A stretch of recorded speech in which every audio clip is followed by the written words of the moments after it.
Alright, today I'm going to show you how to rejet this 2007 CRF150F. There's an R and an F. This is the F model. This is kind of the same for, I think, 2006 and newer. Like I said, this is 2007. When you get these from the factory, they're jetted super lean to pass emissions, and they're kind of restricted in the exhaust and on the airbox intake. So we're gonna take the snorkel, or like kind of restrictor plate thing, off the airbox. We're gonna put a new main, pilot, and needle in the carb, and we're gonna remove the baffle on the exhaust. So I think they're at a 90 for the main and a 40 for the pilot, and they're really hard to start. This one won't run without the choke on, kind of half choke and no choke. It'll kind of go and then sputter. With the choke on, it runs all right, but it's still kind of hard to start. So I read around, and most people say a 42 or a 45 for the pilot jet.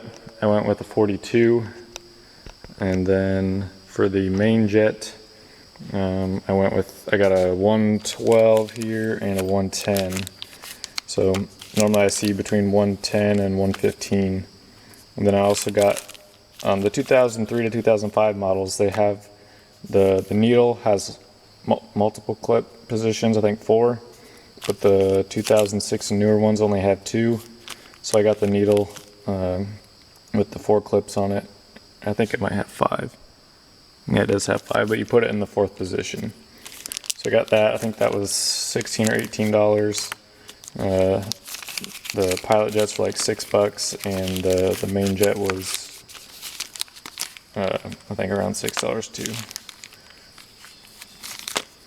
So I don't know if this will focus, but yeah, I'll take a picture of that and put it in there quick. That has all the part numbers that I got on there. Then I got a new air filter and got some filter oil to put on there. So we'll start, I guess, with the air filter. It's pretty easy. You need to take underneath your seat, or underneath the fender, there's 2 bolts. There's one here I've already taken out, and there's another one here. So I already got it loose. I'll just go ahead and take that out and take the seat off and get back to you. Alright, we got the seat off. You just scoot it back and pull it up. As you can see, it latches here and on this post up here. And then you can see the airbox snorkel. I already had this out and I just put it back in for the video. I don't remember if it's this way or the other way, but you can see it's all blocked off except for these 2 little things. You just pull that up. You can kind of see how the air goes down, around, and into the box there. So you have putting a good air filter in there, and so you don't have to worry about dirt or anything. And then this just lets a lot more air come in there. So we have that. I'll grab a screwdriver here. We'll take this side plate off.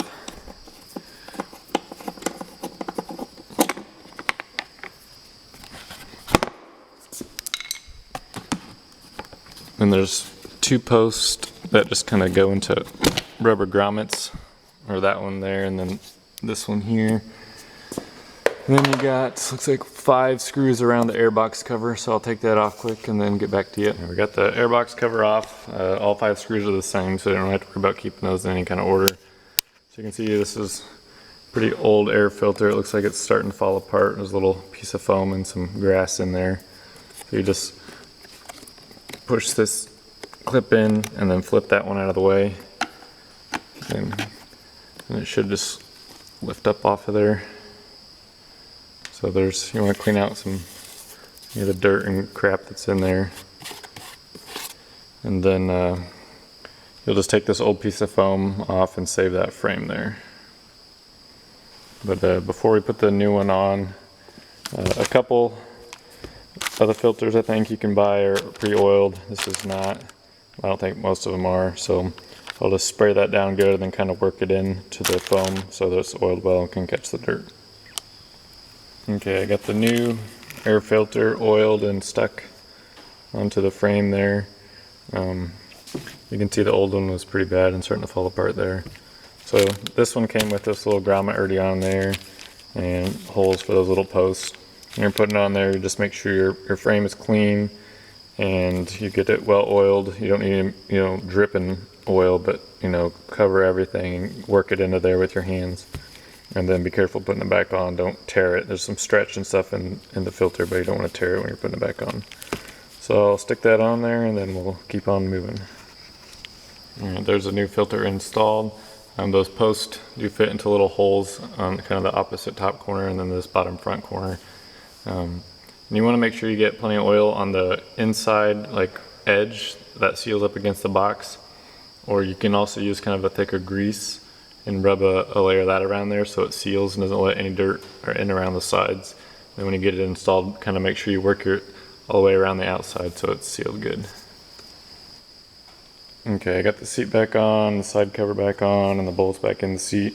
The seat actually attaches in 3 places: up there, down in the middle, and then in the back.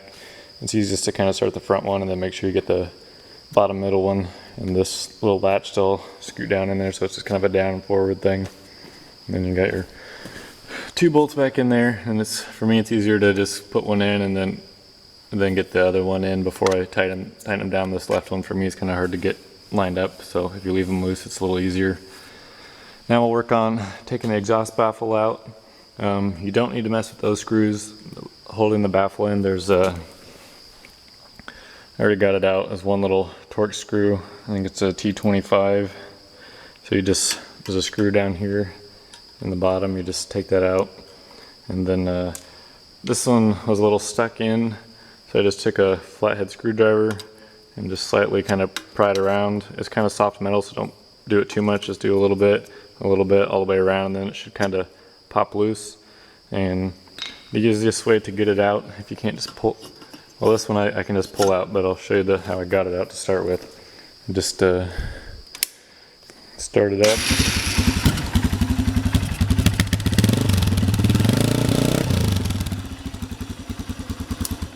So you can see it just kind of pops out of there, and then you can pull it out.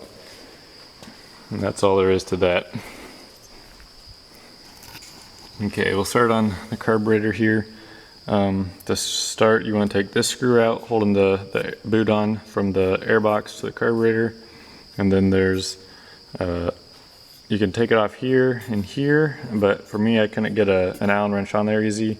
So I just take this nut off here, and the one on the opposite side's kind of hard to see. It's right here. And then the hoses you need to take off. For me, it's easier to take them off, leave them on the carburetor, but then you take the one off to the fuel. And I think that's all you have to take off for hoses. And then before you pull it out, you want to loosen this where your throttle cable comes in and your needle's attached to that. So you take that off right here. So I'll go ahead and do that and get the carb out. Alright, so you want to make sure you have your gas off before you take your fuel line off. And then there is one more little hose kind of back here in the center. You can see there's the post that it goes on, and then it goes up to the tank. So that's the other one you have to get off. Then I got the nut off. And got this nut off. And I got this loosened and off of there. And then this is pulled out and loose. So I'll just get that off there and then get it on the bench. Okay, I got it out and started taking it apart. When you take it out, you can dump the gas out of it. Most of it will come out of that little hole in the side where you took that small hose off. And you can also take the little float drain, or the bowl drain plug off the bottom. It's 17 millimeter, and it comes out of there. And then there's 3 screws. I guess this goes like that. 1, 2, and 3. Those are kind of notorious to strip on pretty much every carburetor, so be careful taking those off. And then you can see pretty much everything. You have this white piece that sat on there. That little slot is for this post here, so when you put it back together, make sure that lines up. And then my floats fell out, but those are, if you're careful and not making a video, you can just leave those alone. And then you have your jet or main and main jet holder there, and then your pilot jet here. So you just take those out with a small wrench for this one and a flathead screwdriver for that one. I just want to show you quick how this is the main jet holder, and then this is actually the main jet.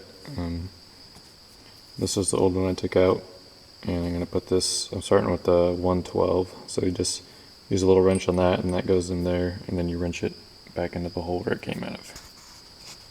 Alright, I got everything back in. This is the correct orientation for this white piece. And we got the pilot jet down there, and the main in there, and these are just brass, so you don't need to wrench on them too hard. You don't want to strip anything out because it'll be a pain. The air fuel screw on these is kind of ridiculous. It's a special bit. It's like a shape of a D, and it's recessed clear down in there, so you can't get onto it with anything unless you have that special tool. I don't have that, so I'm just going to leave it in the stock setting for now, and hopefully that works out. But I'm just going to set the bowl back on there, put the screws in and the cap on, and then it'll be ready to go back in. Okay, to get this off of the cable, this little spring, it's rolling away. This little spring's in between the silver piece and that cap. So you just hang onto the cap with one hand and then push the silver piece up to it. And this little cable here will slide up. You can get it to slide up on the outside of this hole and then pop through that hole, and then it'll come off. And then to get your needle out, there's that little clippy thing in there. You just pinch that together and then pull it out, and it'll pop out. Okay, so when you get the needle, it comes with a new seat that goes underneath your main jet holder. I couldn't get the old one out, and I pushed on it a little bit, and I don't want to mess with it too much. I imagine they're the same thing, but I think I've seen someone else online use the same one. So I'll go ahead and I got the needle. It's not going to focus, but I got the needle with that clip on the 4th position down, so you got 3 above and 1 below. And I'll stick it back in here, and then I'll put that clip there back in the way it was. Okay, so I got this back on. So you want to put the spring on first and then compress just the spring, so you have the little nub at the end of that cable sticking out the bottom of the spring, and then you put it from the inside of the silver piece coming out through that hole, and then you just push the silver piece up and get that little nub to slide down through the end of this crack, and then it'll sit up in there. Then it's locked on and ready to go. And then when you put this back in the carb, you have this little notch here, and that goes towards this side of the bike where your idle screw is, and that's how you adjust your idle. That screw slides on that bevel there to slide this up and down. And when you put that clip back in, just to make sure it's not in the way of blocking this notch or anything. So it's pretty easy.